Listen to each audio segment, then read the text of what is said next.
My name is Billian Oluoch. I'm the UDA MP candidate and a member of National Assembly, Mathare constituency.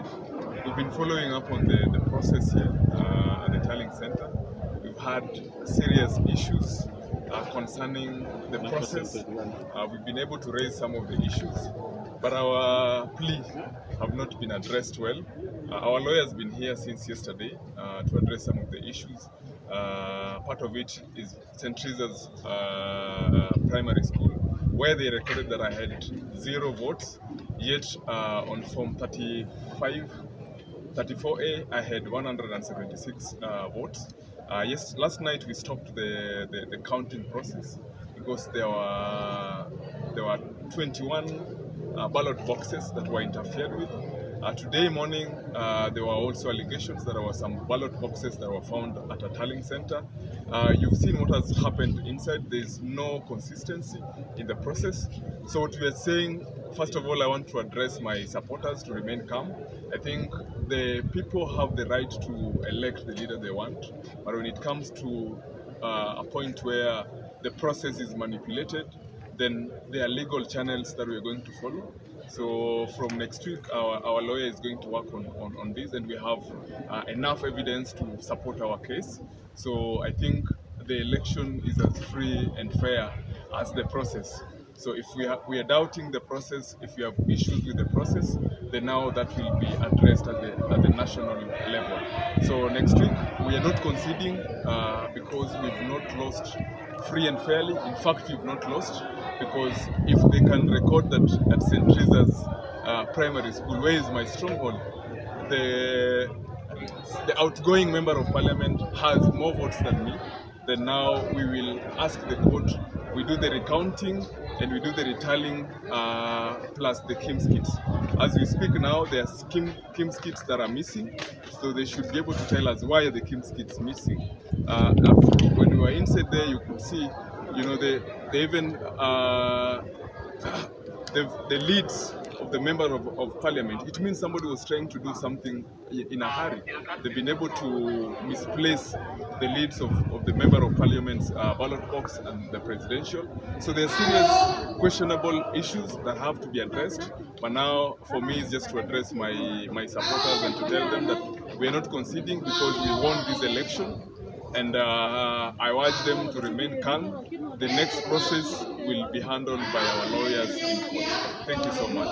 Now, Mr. Oluoch, just a while ago there has been a scuffle. What was that all about? Because we saw you at the center of it. If you can see, I came here, first of all, they stopped me from coming in. We had to force our way to get in here. If you look at the process, the people who've been handling the election materials have been the supporters of one candidate. If you see, the people that have been on the other side are supporters of one candidate. So it means the whole process has not been as free as fair. They've been consulting the returning officer of my opponent. So that is why we had the scuffle. They were trying to chase my chief agent. So I don't know who should be there to represent me if they chase my chief agent. And it's sad that the police, the security team that is supposed to protect all of us, have also been able to take sides. They've been getting directions and directives from supporters of our opponent. So that is why there was a scuffle, and I said that my chief agent is not going to leave the room unless all of us leave the room.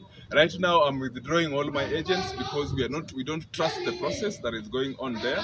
We will meet with them in court. Thank you.